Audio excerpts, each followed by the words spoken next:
सत श्री अकाल। न्यूज़ 18 पंजाब देख रहे सारे दर्शकों का स्वागत है। मैं हाँ विजयपाल बराड़। सब तो पहला गल NIA वालों भेजे जा रहे नोटिसां दी। किसान आगू बलदेव सिंह सिरसा नूं NIA का नोटिस आया है। उस तो बाद सिरसा मीडिया के सामने आए ने, प्रेस कॉन्फ्रेंस की गई है और बलदेव सिंह सिरसा ने कहा कि वह कल NIA के सामने पेश नहीं होंगे।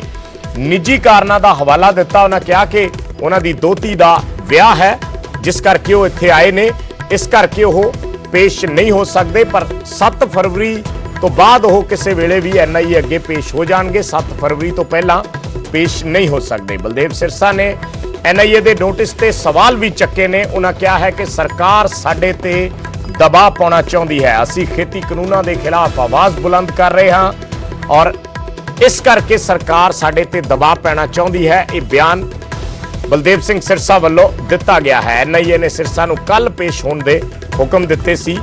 युआपा दियां अनलॉफुल एक्टिविटीज प्रिवेंशन एक्ट युआपा दियां धरावां दे तहत यह नोटिस बलदेव सिंह सिरसा नूं भेजा गया है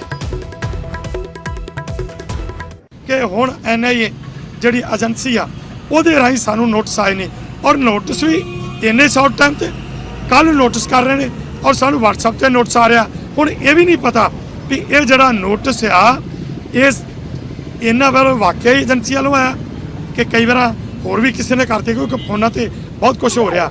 सो जेकर एजेंसी वालों भी आया तो असल गल तो यह आ कि सानूं बाई डाक वो लिखती तौर पर होना चाहिए सी। चाहे उन्होंने थां दे उत्ते अपनी एजेंसियां दे उन्हां दे सैल ने वो सानूं लिखती तौर पर उन्होंने जिहड़ा सी नोटिस सानूं भेजना चाहिए। फिर भी असी ये जिहड़ी हैगी आ नोटिस जिहड़ा उन्होंने भेजा, बेशक उन्होंने WhatsApp ते भेजा, उन्होंने कल की 17 तरीक रखी है। तो मैं दसना चाहांगा कि मेरी दोती की शादी है तो मैं वो समान की खरीदो फरोख्त वास्ते आया। मैं ये चाहांगा कि मैं चाहना है कि मेरे को 7 फरवरी तो पहला जिहड़ा एजेंसी ते पेश होना बहुत औखा है। तो मैं अज उन्होंने एक जिहड़ी आ चिट्ठी जिहड़ी आ अपने वकील के राहीं जिहड़ा बलदेव सिंह सिरसा तो बाद हुण दीप सिद्धू नूं भी नोटिस आया है। NIA ने फिल्म अदाकार दीप सिद्धू नूं भी नोटिस भेजा है और दीप सिद्धू नूं भी 17 तरीक नूं यानी कल पेश होने के लिए किया गया है और युआपा के तहत ही दीप सिद्धू नूं भी ये नोटिस भेजा गया है। किसान अंदोलन च दीप सिद्धू पहले दिनों सरगर्म ने, लगातार किसान अंदोलन का हिस्सा बने हुए ने। पहला दीप सिद्धू के भरा मनदीप सिद्धू नूं भी नोटिस आया सी और उस तो बाद हुण अज दीप सिद्धू नूं भी यह नोटिस पहुंच गया है, जिसकी जानकारी खुद दीप सिद्धू वालों अपने सोशल मीडिया अकाउंट राहीं दी गई है और युआपा एक्ट के तहत यह नोटिस दीप सिद्धू नूं भेजा गया है।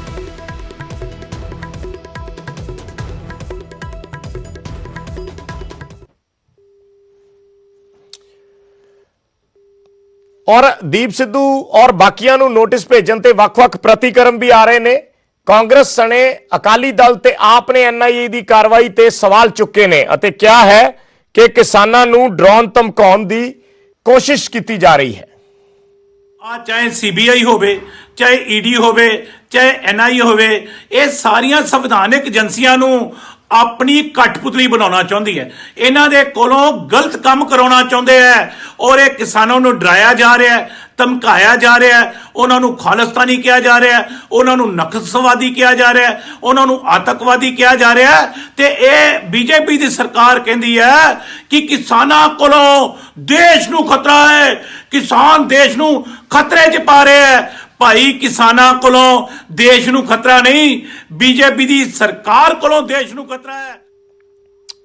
ते कांग्रेस दे लोक सभा मैंबर गुरजीत औजला, जसबीर सिंह डिब्बा ते विधायक कुलबीर जीरा फिर तो जंतर मंतर ते धरने ते बैठ गए ने। शुक्रवार नूं दिल्ली पुलिस ने कांग्रेस आगूआं वल्लों लाया टेंट उखाड़ दिता सी, पर उन्हां फिर तो जंतर मंतर ते अपना टेंट ला के धरना शुरू कर दिता। कांग्रेस आगूआं ने कहा कि केंद्र की BJP सरकार किसानी अंदोलन तो डरी हुई है ते उन्हां दी हमायत करने वाले तो। दिल्ली के जंतर मंतर ते 40 दिनों तो कांग्रेस का धरना चल रहा सी किसानों के हक दे विच, लेकिन कल जो राहुल गांधी और प्रियंका गांधी आए तो दिल्ली पुलिस वालों यह धरना जिहड़ा चुकवा दिता गया और कांग्रेस के मैंबर पार्लीमेंट नूं घड़ीस के जिहड़ा वा बसां 'च बिठा के हिरासत च लिया। ਲੇਕਿਨ ਇੱਕ ਵਾਰ ਫਿਰ ਰਿਹਾ ਹੋਣ ਤੋਂ ਬਾਅਦ ਜੰਤਰ ਮੰਤਰ ਤੇ ਕਾਂਗਰਸ ਦੇ ਮੈਂਬਰ ਪਾਰਲੀਮੈਂਟ ਪਹੁੰਚੇ ਨੇ ਔਰ ਫਿਰ ਧਰਨਾ ਜਿਹੜਾ ਵਾ ਉਹ ਆਪਣਾ ਸ਼ੁਰੂ ਕਰ ਦਿੱਤਾ ਹੈ। ਤਸਵੀਰਾਂ ਦੇਖੋ ਕਿ ਇੱਕ ਵਾਰ ਫਿਰ ਤੋਂ ਧਰਨੇ ਤੇ ਕਾਂਗਰਸ ਦੇ ਮੈਂਬਰ ਪਾਰਲੀਮੈਂਟ ਪਹੁੰਚ ਚੁੱਕੇ ਨੇ ਔਰ ਕਹਿ ਰਹੇ ਨੇ ਕਿ ਜਦੋਂ ਤੱਕ ਕਿਸਾਨ ਨਹੀਂ ਉੱਠਣਗੇ ਉਦੋਂ ਤੱਕ ਇਹਨਾਂ ਦਾ ਧਰਨਾ ਜਾਰੀ ਰਹੇਗਾ। ਕੱਲ ਹੋਇਆ ਕੀ ਰਾਹੁਲ ਗਾਂਧੀ ਦੇ ਆਉਣ ਤੋਂ ਬਾਅਦ, ਕੱਲ ਕਿਉਂ ਦਿੱਲੀ ਪੁਲਿਸ ਨੇ ਧਰਨਾ ਜਿਹੜਾ ਉਹ ਚੁਕਾਇਆ? ਕਿਉਂਕਿ 40 ਦਿਨਾਂ ਤੋਂ ਧਰਨਾ ਚੱਲ ਰਿਹਾ ਸੀਗਾ। ਓਇਲਾ ਸਾਹਿਬ, ਕਿਉਂ ਕੱਲ ਧਰਨਾ ਜਿਹੜਾ ਚੁਕਵਾ ਦਿੱਤਾ ਗਿਆ? ਕੁਝ ਹਰਕਤ ਹੋਈ ਸੀਗੀ? ਪੂਰੀ ਕਹਾਣੀ ਕੀ ਹੋਈ? ਕਿਉਂ ਦਿੱਲੀ ਪੁਲਿਸ ਨੇ ਜਿਹੜਾ ਵਾ ਤੁਹਾਡਾ ਧਰਨਾ ਚੁਕਵਾ ਦਿੱਤਾ ਗਿਆ? ਇਹ ਨਾ ਜੀ ਇਹ ਬੁਖਲਾਹਟ ਚ ਆ ਗਏ ਨੇ ਬੇਸਿਕਲੀ, ਕਿਉਂਕਿ ਜਿਹੜੀ ਦਿੱਲੀ ਪੁਲਿਸ ਆ ਇਹ ਬੀਜੇਪੀ ਦੇ ਅੰਡਰ ਹੈ, ਕੇਂਦਰ ਗਵਰਨਮੈਂਟ ਦੇ ਅੰਡਰ ਹੈ। ਸੋ ਇਹਦੀਆਂ ਜਿਹੜੀਆਂ ਪਿਛਲੇ ਸਮੇਂ ਦੇ ਵਿੱਚ ਸਾਡਾ ਤਣਾਅ ਚੱਲ ਰਿਹਾ ਸੀ 3-4 ਦਿਨ ਦਾ ਜਦੋਂ ਲੋਹੜੀ ਦੇ ਬਿੱਲ ਸਾੜੇ ਉਦੋਂ ਵੀ ਅਸੀਂ ਸਾਰੇ ਇਕੱਠੇ ਹੈ, ਗੇਲ ਸਾਹਿਬ ਹੋਣੀ, ਅਸੀਂ ਉਦੋਂ ਵੀ ਇਹ ਸੋਚਦੇ ਸੀ, ਤੁਹਾਡਾ ਮੀਡੀਆ ਉਦੋਂ ਹਾਜ਼ਰ ਸੀ ਵੀ ਅਸੀਂ ਕਿਸ ਤਰ੍ਹਾਂ ਚੱਕਣਾ ਹੈ। ਪਰ ਕੱਲ ਜਦੋਂ ਰਾਹੁਲ ਜੀ ਨੇ ਕਿਸਾਨਾਂ ਦੇ ਹੱਕ ਦੇ ਵਿੱਚ ਬਾਹਰ ਨਿਕਲਿਆ, ਸਾਰੇ ਹਿੰਦੁਸਤਾਨ ਦੇ ਵਿੱਚ ਜਦੋਂ ਧਰਨੇ ਲੱਗੇ ਨੇ ਤੇ ਜਦੋਂ ਉੱਥੋਂ ਹੋ ਕੇ ਉਹ ਇੱਥੇ ਆਏ ਨੇ, ਪਤਾ ਨਹੀਂਗਾ ਇਹਨਾਂ ਨੂੰ ਜਦੋਂ ਉਹ ਨਿਕਲਦਾ ਡਰਦੇ ਕਿਉਂ ਨੇ ਰਾਹੁਲ ਗਾਂਧੀ, ਸਮਝ ਨਹੀਂ ਆਉਂਦੀ। ਜਦ ਕਿ ਪਹਿਲੋਂ ਜੋ ਕਿਸਾਨ ਜਥੇਬੰਦੀਆਂ ਦਾ ਹੁਕਮ ਸੀ ਕਿ ਅਸੀਂ ਕਿਸੇ ਨੂੰ ਰਾਜਨੀਤਿਕ ਨਹੀਂ ਇਹਨੂੰ ਰੰਗ ਦੇਣਾ ਤੇ ਅਸੀਂ ਉਹਦੀ ਪਾਲਣਾ ਕੀਤੀ, ਸਾਡੀ ਪਾਰਟੀ ਨੇ ਵੀ ਕੀਤੀ। ਪਰ ਹੁਣ ਜਦੋਂ ਸਾਰੇ ਦੇਸ਼ 'ਚ ਪ੍ਰੋਬਲਮ ਆ ਗਈ ਫਿਰ ਬਾਹਰ ਤੇ ਨਿਕਲਣਾ ਹੀ ਸੀ ਨਾ ਇੱਕ ਆਪੋਜੀਸ਼ਨ ਪਾਰਟੀ ਹੁੰਦੇ ਆ। ਔਰ ਕੱਲ ਜਦੋਂ ਆਏ ਆ ਉਸ ਤੋਂ ਬਾਅਦ ਪਤਾ ਨਹੀਂ ਇਹਨਾਂ ਨੂੰ ਕੀ ਤਕਲੀਫ ਹੋਈ ਆ, ਇਹਨਾਂ ਦਾ ਸਾਡੇ ਤੇ ਜੋ ਹੋਇਆ ਤਸ਼ੱਦਦ ਤੁਸੀਂ ਦੇਖਣ ਦੇ, ਫਿਰ ਅਸੀਂ ਬਾਹਰ ਆ ਗਏ ਸੀਗਾ, ਜੇ ਮਾਰਨਾ ਹੀ ਆ ਸਾਨੂੰ ਬਾਹਰ ਕੱਢ ਕੇ ਮਾਰ ਲਓ, ਇੱਥੇ ਫੋਰਸ ਲਾਤੀ, ਬਹੁਤ ਬੁਰਾ ਹਾਲ ਕੀਤਾ। ਸੋ ਇਹ ਜਿਹੜੀ ਕਿਤੇ ਨਾ ਕਿਤੇ ਇਹਨਾਂ ਦਾ ਡਰ ਆ, ਕਿਉਂਕਿ ਇਸ ਵੇਲੇ ਕਿਸਾਨ ਜਥੇਬੰਦੀਆਂ ਦੇ ਅੱਗੇ, ਸਾਡੇ ਨੌਜਵਾਨਾਂ ਦੇ, ਬਜ਼ੁਰਗਾਂ ਦੇ ਰੋਸ਼ ਦੇ ਅੱਗੇ ਇਹ ਸਰਕਾਰ ਜਿਹੜੀ ਆ ਬੁਰੀ ਤਰ੍ਹਾਂ ਬੁਖਲਾਹਟ ਚਾਈ ਹੋਈ ਆ। ਉਹੀ ਇੱਕ ਕਾਰਨ ਸੀ, ਪਰ ਅਸੀਂ ਬੜੇ ਦ੍ਰਿੜ ਇਰਾਦੇ ਦੇ ਨਾਲ ਅਸੀਂ ਇਹ ਮਨ ਬਣਾਇਆ ਕਿ ਅਸੀਂ ਇੱਥੋਂ ਬਿਲਕੁਲ ਨਹੀਂ ਹਿੱਲਣਾ। ਭਾਈ ਕੱਲ ਜਦੋਂ ਧਰਨਾ ਚੁੱਕਿਆ ਗਿਆ ਨਾ ਤਾਂ ਲੋਕ ਮਜ਼ਾਕ ਵੀ ਉਡਾ ਰਹੇ ਸੀ। ਲੋਕ ਕਹਿ ਰਹੇ ਸੀਗੇ ਕਿ ਕਸੂਤੇ ਫਸ ਗਏ ਸੀਗੇ, ਮੌਕਾ ਮਿਲ ਗਿਆ, ਹੁਣ ਵਾਪਸ ਧਰਨਾ ਨਹੀਂ ਲਾਣਗੇ। ਹੁਣ ਇਹਨਾਂ ਨੂੰ ਮੌਕਾ ਮਿਲਿਆ, ਪੁਲਿਸ ਨੇ ਚੱਕਿਆ, ਹੁਣ ਆਪਣੇ ਆਪਣੇ ਘਰੇ ਚਲੇ ਜਾਣਗੇ। ਪਹਿਲਾਂ ਇਹ ਫਸੇ ਹੋਏ ਨਜ਼ਰ ਆ ਰਹੇ ਸੀ। ਦੇਖੋ ਇਹੋ ਜੀ ਜਿਹੜੀ ਸੋਚ ਆ ਨਾ, ਇਹੋ ਜੀ ਉਹਨਾਂ ਦੀ ਆ ਜਿਹੜੇ ਦਿਮਾਗੀ ਤੌਰ ਤੇ ਬਿਮਾਰ ਨੇ, ਜਾਂ ਉਹ ਲੋਕ ਜਿਨ੍ਹਾਂ ਨੂੰ ਸਿਰਫ ਸਿਆਸਤ ਹੀ ਦਿਖਦੀ ਆ। ਅਸੀਂ ਪਹਿਲੇ ਦਿਨ ਤੋਂ ਇਹ ਧਾਰ ਕੇ ਤੁਰੇ ਸੀ ਕਿ ਇਹ ਸਿਆਸਤ ਨਹੀਂ, ਅਸੀਂ ਆਪਣੀ ਮਿੱਟੀ ਲਈ, ਆਪਣੇ ਕਿਸਾਨ ਲਈ ਕਰਨਾ। ਮੈਂ ਇੱਕ ਗੱਲ ਤੁਹਾਨੂੰ ਤਾਂ ਪੰਕਜ ਜੀ ਦੱਸਣੀ ਚਾਹੁੰਦਾ ਕਿ 535 ਜਿਹੜੇ ਆ ਤਕਰੀਬਨ 435 ਮੈਂਬਰ ਪਾਰਲੀਮੈਂਟ ਨੇ, 545 ਤਾਂ ਤੁਸੀਂ ਨਾ ਇਹਨੂੰ ਹਰ ਸੀਟ ਤੇ 5-5 6-6 ਇਲੈਕਸ਼ਨ ਲੜਦੇ, ਤੁਸੀਂ 5 ਹੀ ਗਿਣ ਲਓ, ਇਹ ਕੋਈ 2700-2800 ਬੰਦਾ ਇਲੈਕਸ਼ਨ ਲੜਦਾ। ਕੀ ਅਸੀਂ ਤਿੰਨਾਂ ਨਹੀਂ ਉਹ ਵੋਟਾਂ ਲੈਣੀਆਂ? ਸਾਡੀ ਬੜੀ ਸਿੱਧੀ ਜੀ ਸੋਚ ਆ ਕਿ ਅਸੀਂ ਨੇਕ ਨੀਤੀ ਨਾਲ, ਯਾਰ ਅਸੀਂ ਸਾਰੇ ਨਾਸ਼ਵਾਨ ਆ, ਭਾਵੇਂ PM ਆ, ਭਾਵੇਂ ਰਾਜਾ, ਭਾਵੇਂ ਰਾਂਕਿਆ, ਭਾਵੇਂ MP ਆ। ਐਸ ਇਨਸਾਨ ਵੀ ਸਾਡਾ ਟਾਈਮ ਲਿਮਿਟ ਆ, ਕੋਈ 60 ਸਾਲ ਕੱਢ ਜਾਂਦਾ, ਕੋਈ 100 ਸਾਲ ਕੱਢ ਜਾਂਦਾ। ਇਹ ਦੇਸ਼, ਇਹ ਮਿੱਟੀ, ਇਹ ਸਦਾ ਰਹਿਣੀ। ਕਈ ਰਾਜੇ ਆਏ, ਕਈ ਗਏ, ਕਈ MP ਆਏ, ਕਈਆਂ ਚੱਲ ਜਾਣਾ, ਕਈਆਂ ਆਉਣਾ। ਅਸੀਂ ਇਸ ਮਿੱਟੀ ਲਈ ਕਰਦਾ, ਅਸੀਂ ਆਏ ਇਸ। ਤਾਂ ਇੱਕ ਵੱਡੀ ਖਬਰ ਦਾ ਰੁਖ ਕਰ ਲੈਂਦੇ ਹਾਂ। ਨਗਰ ਨਿਗਮ ਚੋਣਾਂ ਦੇ ਲਈ ਤਰੀਕਾਂ ਦਾ ਐਲਾਨ ਕਰ ਦਿੱਤਾ ਗਿਆ ਹੈ। ਪੰਜਾਬ ਦੇ ਵਿੱਚ ਨਗਰ ਨਿਗਮ, ਨਗਰ ਪਾਲਿਕਾ ਤੇ ਨਗਰ ਪੰਚਾਇਤਾਂ ਦੀਆਂ ਚੋਣਾਂ ਜਿਹੜੀਆਂ ਹੋਣੀਆਂ ਨੇ ਉਸ ਦੇ ਲਈ ਤਰੀਕਾਂ ਦਾ ਐਲਾਨ ਕਰ ਦਿੱਤਾ ਗਿਆ ਹੈ। 14 ਫਰਵਰੀ ਨੂੰ ਪੰਜਾਬ ਦੇ ਵਿੱਚ 14 ਫਰਵਰੀ ਨੂੰ ਨਿਗਮ ਚੋਣਾਂ ਲਈ, ਨਗਰ ਪਾਲਿਕਾ ਚੋਣਾਂ ਦੇ ਲਈ ਵੋਟਾਂ ਪੈਣਗੀਆਂ। ਸੰਬੰਧਿਤ ਥਾਵਾਂ ਤੇ ਚੋਣ ਜ਼ਾਬਤਾ ਅੱਜ ਤੋਂ ਹੀ ਲਾਗੂ ਹੋ ਗਿਆ ਹੈ। ਪੰਜਾਬ ਰਾਜ ਚੋਣ ਕਮਿਸ਼ਨ ਵੱਲੋਂ ਅੱਜ ਸਮਾਂ ਸਾਰਣੀ ਜਾਰੀ ਕਰ ਦਿੱਤੀ ਗਈ ਹੈ। ਉਹ ਸਮਾਂ ਸਾਰਣੀ ਅਸੀਂ ਦਰਸ਼ਕਾਂ ਨੂੰ ਨਿਊਜ਼ 18 ਪੰਜਾਬ ਤੇ ਸਭ ਤੋਂ ਪਹਿਲਾਂ ਵੱਡੀ ਖਬਰ, ਨਗਰ ਨਿਗਮ, ਨਗਰ ਕੌਂਸਲ ਤੇ ਨਗਰ ਪੰਚਾਇਤਾਂ ਲਈ ਜ਼ਿਮਨੀ ਚੋਣਾਂ ਤੇ ਆਮ ਚੋਣਾਂ ਜਿੱਥੇ ਕਿਤੇ ਪੈਂਡਿੰਗ ਨੇ, ਬਾਕੀ ਆਮ ਚੋਣਾਂ 2021 ਇਸ ਦਾ ਪ੍ਰੋਗਰਾਮ ਦਾ ਐਲਾਨ ਹੋ ਗਿਆ ਹੈ। ਰਾਜ ਚੋਣ ਕਮਿਸ਼ਨ ਨੇ ਜੋ ਸਮਾਂ ਸਾਰਣੀ ਜਾਰੀ ਕੀਤੀ ਹੈ ਉਸ ਦੇ ਮੁਤਾਬਿਕ ਅੱਜ ਤੋਂ ਹੀ ਸੰਬੰਧਿਤ ਥਾਵਾਂ ਤੇ ਸੂਬੇ 'ਚ ਚੋਣ ਜ਼ਾਬਤਾ ਲਾਗੂ ਹੋ ਗਿਆ ਹੈ। ਪੰਜਾਬ ਦੇ ਵਿੱਚ 8 ਨਗਰ ਨਿਗਮਾਂ ਤੇ 109 ਨਗਰ ਕੌਂਸਲਾਂ ਤੇ ਨਗਰ ਪੰਚਾਇਤਾਂ ਦੀਆਂ ਚੋਣਾਂ ਹੋਣੀਆਂ ਨੇ। 8 ਨਗਰ ਨਿਗਮ ਨੇ ਔਰ 109 ਨਗਰ ਕੌਂਸਲ ਤੇ ਨਗਰ ਪੰਚਾਇਤਾਂ ਨੇ। ਸਾਰੇ ਇਹਨਾਂ ਚੋਣ ਹਲਕਿਆਂ 'ਚ ਅੱਜ ਤੋਂ ਚੋਣ ਜ਼ਾਬਤਾ ਤੁਰੰਤ ਪ੍ਰਭਾਵ ਨਾਲ ਲਾਗੂ ਹੋ ਗਿਆ। ਜਿਹੜਾ ਪ੍ਰੋਗਰਾਮ ਪੰਜਾਬ ਰਾਜ ਚੋਣ ਕਮਿਸ਼ਨ ਵੱਲੋਂ ਜਾਰੀ ਕੀਤਾ ਗਿਆ ਹੈ ਉਸ ਦੇ ਮੁਤਾਬਿਕ ਜਿਹੜੀ 30 ਜਨਵਰੀ ਤੋਂ ਇਹਨਾਂ ਚੋਣਾਂ ਦੇ ਲਈ ਨਾਮਜ਼ਦਗੀ ਭਰਨ ਦੀ ਪ੍ਰਕਿਰਿਆ ਸ਼ੁਰੂ ਹੋ ਜਾਏਗੀ ਤੇ 3 ਫਰਵਰੀ ਤੱਕ ਨਾਮਜ਼ਦਗੀਆਂ ਭਰਨ ਦੀ ਆਖਰੀ ਤਾਰੀਖ ਰੱਖੀ ਗਈ ਹੈ। 30 ਜਨਵਰੀ ਤੋਂ ਨੋਮੀਨੇਸ਼ਨ ਸ਼ੁਰੂ ਹੋ ਜਾਣਗੇ। 3 ਫਰਵਰੀ ਨਾਮਜ਼ਦਗੀਆਂ ਭਰਨ ਦੀ ਆਖਰੀ ਤਾਰੀਖ ਹੈ। 4 ਫਰਵਰੀ ਨੂੰ ਨਾਮਜ਼ਦਗੀਆਂ ਦੀ ਪੜਤਾਲ ਹੋਏਗੀ ਔਰ 5 ਫਰਵਰੀ ਆਖਰੀ ਤਾਰੀਖ ਹੈ ਨਾਮਜ਼ਦਗੀਆਂ ਵਾਪਸ ਲੈਣ ਦੀ। ਇਹਨਾਂ ਤਰੀਕਾਂ ਨੂੰ ਉਮੀਦਵਾਰਾਂ ਨੂੰ ਚੋਣ ਨਿਸ਼ਾਨ ਵੀ ਅਲਾਟ ਕਰ ਦਿੱਤੇ ਜਾਣਗੇ ਔਰ ਚੋਣ ਪ੍ਰਚਾਰ ਜਿਹੜਾ ਹੈ ਸੂਬੇ ਦੇ ਵਿੱਚ ਇਹਨਾਂ ਸੰਬੰਧਿਤ ਥਾਵਾਂ ਤੇ ਉਹ 12 ਫਰਵਰੀ ਨੂੰ ਸ਼ਾਮ 5 ਵਜੇ ਤੱਕ ਕੀਤਾ ਜਾ ਸਕੇਗਾ ਔਰ ਵੋਟਾਂ ਪੈਣ ਦੀ ਜਿਹੜੀ ਤਾਰੀਖ ਹੈ ਉਹ 14 ਫਰਵਰੀ ਨਿਰਧਾਰਿਤ ਕੀਤੀ ਗਈ ਹੈ। 14 ਫਰਵਰੀ ਨੂੰ ਇਹਨਾਂ ਥਾਵਾਂ ਤੇ ਵੋਟਾਂ ਪੈਣਗੀਆਂ ਔਰ 17 ਫਰਵਰੀ ਨੂੰ ਇਹਨਾਂ ਵੋਟਾਂ ਦੀ ਗਿਣਤੀ ਹੋਏਗੀ, ਨਤੀਜੇ ਆਉਣਗੇ। 14 ਫਰਵਰੀ ਨੂੰ VOTING ਹੋਏਗੀ ਨਗਰ ਨਿਗਮਾਂ ਲਈ ਔਰ ਨਗਰ ਕੌਂਸਲਾਂ ਦੇ ਲਈ ਔਰ 17 ਫਰਵਰੀ ਨੂੰ ਨਤੀਜੇ ਆਉਣਗੇ। ਸੋ ਇਹ ਪੂਰੀ ਡਿਟੇਲ ਜਿਹੜੀ ਹੈ ਪੰਜਾਬ ਰਾਜ ਚੋਣ ਕਮਿਸ਼ਨ ਵੱਲੋਂ ਦਿੱਤੀ ਗਈ ਹੈ। ਇੱਕ ਵਾਰੀ ਫਿਰ ਦਰਸ਼ਕਾਂ ਨੂੰ ਦੱਸ ਦਈਏ, ਇਸ ਵੇਲੇ ਦੀ ਸਭ ਤੋਂ ਵੱਡੀ ਖਬਰ, ਪੰਜਾਬ ਦੇ ਵਿੱਚ 8 ਨਗਰ ਨਿਗਮਾਂ ਤੇ 109 ਨਗਰ ਕੌਂਸਲਾਂ ਤੇ ਨਗਰ ਪੰਚਾਇਤਾਂ ਦੀਆਂ ਚੋਣਾਂ ਲਈ ਤਰੀਕਾਂ ਦਾ ਐਲਾਨ ਕਰ ਦਿੱਤਾ ਗਿਆ ਹੈ ਔਰ 30 ਜਨਵਰੀ ਤੋਂ ਨੋਮੀਨੇਸ਼ਨ ਨਾਮਜ਼ਦਗੀਆਂ ਸ਼ੁਰੂ ਹੋ ਜਾਣਗੀਆਂ। 3 ਫਰਵਰੀ ਤੱਕ ਨਾਮਜ਼ਦਗੀਆਂ ਚੱਲਣਗੀਆਂ। 4 ਨੂੰ ਪੜਤਾਲ ਹੋਏਗੀ ਔਰ 5 ਤਰੀਕ ਨਾਮ ਵਾਪਸ ਲੈਣ ਦੀ ਆਖਰੀ ਮਿਤੀ ਹੋਏਗੀ। ਉਸ ਤੋਂ ਬਾਅਦ 14 ਤਰੀਕ ਵੋਟਾਂ ਦਾ ਦਿਨ ਔਰ 17 ਤਰੀਕ ਨੂੰ ਗਿਣਤੀ। ਅਰਸ਼ਦੀਪ ਅਰਸ਼ੀ ਸਾਡੇ ਸਹਿਯੋਗੀ ਜੁੜੇ ਨੇ ਗੱਲਬਾਤ ਦੇ ਲਈ। ਅਰਸ਼ਦੀਪ, ਕਾਫੀ ਦਿਨਾਂ ਤੋਂ ਇੰਤਜ਼ਾਰ ਕੀਤਾ ਜਾ ਰਿਹਾ ਸੀ, ਆਖਿਰਕਾਰ ਅੱਜ ਪੰਜਾਬ ਰਾਜ ਚੋਣ ਕਮਿਸ਼ਨ ਨੇ ਐਲਾਨ ਕਰ ਦਿੱਤਾ ਤਰੀਕਾਂ ਦਾ। ਜੀ ਬਿਲਕੁਲ ਵਿਜੇ, ਜਿਵੇਂ ਤੁਸੀਂ ਦੱਸਿਆ ਕਿ 14 ਫਰਵਰੀ ਨੂੰ ਚੋਣਾਂ ਹੋਣਗੀਆਂ, 17 ਫਰਵਰੀ ਨੂੰ ਵੋਟਾਂ ਦੀ ਗਿਣਤੀ ਕੀਤੀ ਜਾਵੇਗੀ ਤੇ ਨਤੀਜੇ ਆਉਣਗੇ।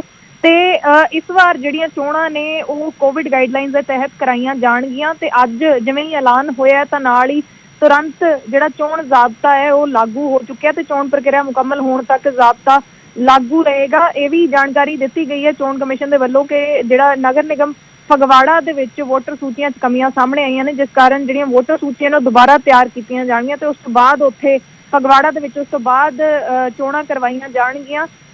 30 ਜਨਵਰੀ ਤੋਂ ਨਾਮਜ਼ਦਗੀਆਂ ਭਰਨ ਦੀ ਪ੍ਰਕਿਰਿਆ ਸ਼ੁਰੂ ਹੋ ਜਾਵੇਗੀ ਅਤੇ 3 ਫਰਵਰੀ ਤੱਕ ਨਾਮਜ਼ਦਗੀਆਂ ਭਰਨ ਦੀ ਆਖਰੀ ਮਿਤੀ ਹੋਵੇਗੀ ਤੇ 4 ਫਰਵਰੀ ਨੂੰ ਪੜਤਾਲ ਕੀਤੀ ਜਾਵੇਗੀ ਨਾਮਜ਼ਦਗੀਆਂ ਦੀ ਤੇ ਉਸ ਤੋਂ ਬਾਅਦ 5 ਫਰਵਰੀ ਤੱਕ ਨਾਮਜ਼ਦਗੀਆਂ ਵਾਪਸ ਲਈਆਂ ਜਾ ਸਕਦੀਆਂ ਨੇ। ਇਸ ਤੋਂ ਬਾਅਦ ਜਿਹੜਾ ਚੋਣ ਨਿਸ਼ਾਨ ਅਲਾਟ ਕੀਤੇ ਜਾਣਗੇ ਤੇ 12 ਫਰਵਰੀ ਨੂੰ ਸ਼ਾਮ 5 ਵਜੇ ਤੱਕ ਚੋਣ ਪ੍ਰਚਾਰ ਜਿਹੜਾ ਕੀਤਾ ਜਾ ਸਕੇਗਾ ਤੇ 14 ਫਰਵਰੀ ਨੂੰ 8 ਵਜੇ ਤੋਂ ਸ਼ਾਮ 4 ਵਜੇ ਤੱਕ ਵੋਟਾਂ ਜਿਹੜੀ ਪੈਣ ਦੀ ਪ੍ਰਕਿਰਿਆ ਹੈਗੀ ਆ ਉਹ ਹੋਏਗੀ ਤੇ 17 ਫਰਵਰੀ ਨੂੰ ਵੋਟਾਂ ਦੀ ਗਿਣਤੀ ਕੀਤੀ ਜਾਵੇਗੀ।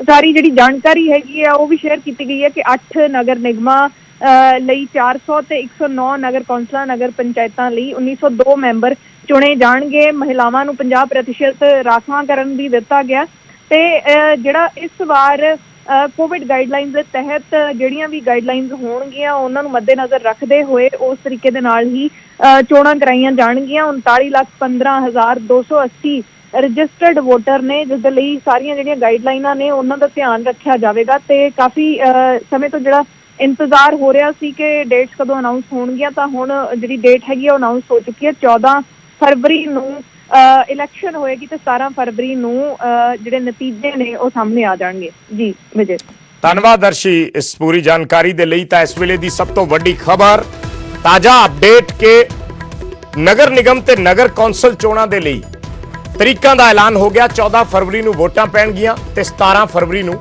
ਨਤੀਜੇ ਆਉਣਗੇ।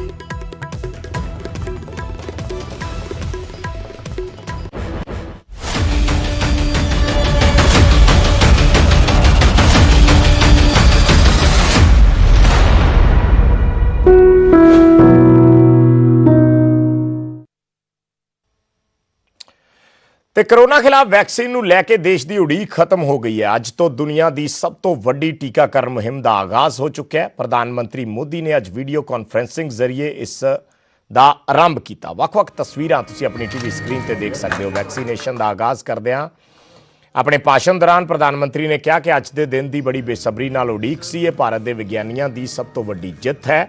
ਦੇਸ਼ ਵਿਆਪੀ ਇਹ ਟੀਕਾਕਰਨ ਮੁਹਿੰਮ ਪੰਜਾਬ ਸਮੇਤ ਵੱਖ-ਵੱਖ ਸੂਬਿਆਂ 'ਚ ਸ਼ੁਰੂ ਹੋ ਗਈ ਹੈ।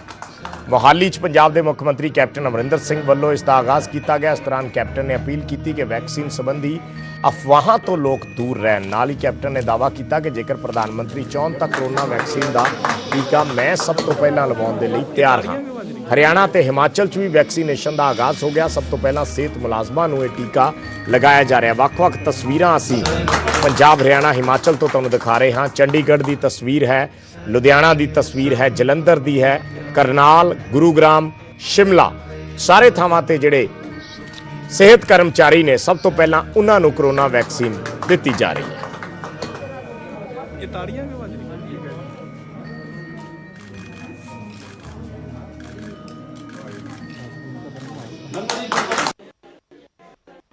आमतौर पर एक वैक्सीन बनाने में बरसों लग जाते हैं, लेकिन इतने कम समय में एक नहीं, दो मेड इन इंडिया वैक्सीन तैयार हुई है, जिसे कोरोना संक्रमण का रिस्क सबसे ज्यादा है उससे पहले टीका लगेगा।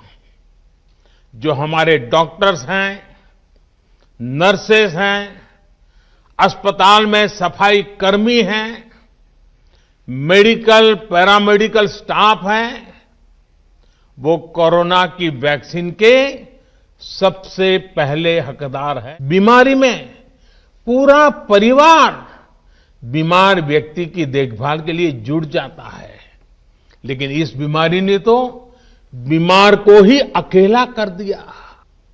जितना हम उस समय के बारे में सोचते हैं, मन सिहर जाता है, उदास हो जाता है। टीका लगते ही आप असावधानी बरतने लगें, मास्क निकाल कर रख दें, 2 गज की दूरी भूल जाएं, ये सब मत करिएगा। एक और बात कहना चाहता हूं, हमारे वैज्ञानिक, हमारे एक्सपर्ट्स जब दोनों मेड इन इंडिया वैक्सीन की सुरक्षा और प्रभाव को लेकर आश्वस्त हुए, तभी उन्होंने इसके इमरजेंसी उपयोग की अनुमति दी है। इसलिए देशवासियों को किसी भी तरह के प्रोपेगेंडा, अफवाहें, दुष्प्रचार से बचकर रहना है। ਤੇ ਕੋਵਿਡ-19 ਮਹਾਮਾਰੀ ਨੇ ਆਪਸੀ ਨਿਰਭਰਤਾ ਦੀ ਭਾਵਨਾ ਨੂੰ ਮਜ਼ਬੂਤ ਕੀਤਾ ਹੈ, ਜਿਸ ਨਾਲ ਪੂਰਾ ਦੇਸ਼ ਇਸ ਮੁਸੀਬਤ ਦਾ ਇਕਜੁੱਟ ਹੋ ਕੇ ਮੁਕਾਬਲਾ ਕਰ ਸਕੇ। ਵੈਕਸੀਨੇਸ਼ਨ ਦੇ ਐਲਾਨ ਤੋਂ ਬਾਅਦ ਜ਼ਰੂਰਤ ਹੋਏਗੀ ਕਿ ਅਸੀਂ ਆਪਣਾ ਮੋਹਰੀ ਯੋਗਦਾਨ ਦਈਏ, ਜਿਸ ਨਾਲ ਅਸੀਂ ਇੱਕੋ ਸਮੇਂ ਵਾਇਰਸ ਨੂੰ ਹਰਾਉਣ ਵੱਲ ਕਦਮ ਵਧਾ ਸਕੀਏ। ਤੇ ਨੈਟਵਰਕ 18 ਇਸ ਮੁਹਿੰਮ 'ਚ ਹਰ ਕਦਮ ਤੇ ਤੁਹਾਡੇ ਨਾਲ ਹੋਏਗਾ। ਜਦ ਤੱਕ ਸਾਰੇ ਸੁਰੱਖਿਅਤ ਨਹੀਂ ਹੁੰਦੇ, ਉਦੋਂ ਤੱਕ ਕੋਈ ਵੀ ਸੁਰੱਖਿਅਤ ਨਹੀਂ ਹੋਏਗਾ। ਇਸ ਸੋਚ ਦੇ ਆਧਾਰ ਤੇ ਕੈਂਪੇਨ ਸੰਜੀਵਨੀ ਦਾ ਉਦੇਸ਼ ਇਹ ਸੁਨਿਸ਼ਚਿਤ ਕਰਨਾ ਹੈ ਕਿ ਵੈਕਸੀਨ ਪਾਉਣਾ ਸਾਰੇ ਭਾਰਤੀਆਂ ਦਾ ਅਧਿਕਾਰ ਹੈ।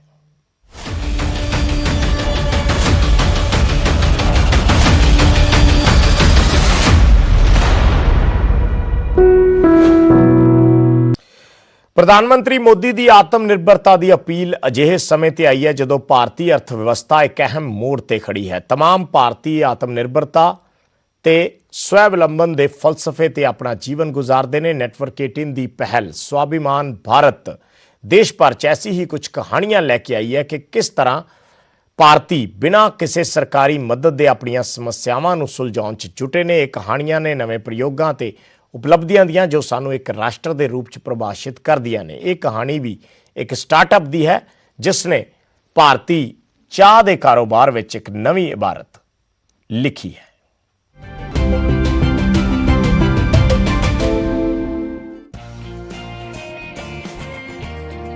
बादाम इंडिया के बालासारदा भारतीय चाय को ग्लोबल मार्केट में उस मुकाम पर पहुंचाने में जुटे हैं जिसकी वो वाकई में हकदार हैं। भारत की चाय, भारत के स्पाइसेस, भारत के हर्ब्स, भारत में ये जितनी भी खूबसूरत प्रोडक्ट्स अवेलेबल हैं, राइट, जो बहुत आपके लिए हेल्दी होते हैं, they are traditional wellness wisdom as we call it globally, इन सारे प्रोडक्ट्स को हम एक होम ग्रोन ब्रांड, एक भारतीय लेबल पे ऊपर हम इसको ले जाना चाहते थे वर्ल्ड ओवर। वादम इंडिया, एक इंडियन ब्रांड 104 कंट्रीज में अवेलेबल है, एक्सपोर्ट हो चुका है। हम लोग अमेरिका और यूरोप में we are one of the fastest growing brands. Global celebrities like Oprah Winfrey, Mariah Carey, Ellen DeGeneres, जो एकदम ग्लोबल सेलिब्रिटीज हैं अमेरिका में, अक्रॉस द वर्ल्ड, उन लोग ने एक भारतीय ब्रांड को एंडोर्स किया organically, right. I think that is something not only for us to be proud of, but I think for every Indian to be proud of. Vahdam India स्वाभिमान की राह पर चलकर वैश्विक स्तर पर कामयाबी की कहानी गढ़ने में जुटी है।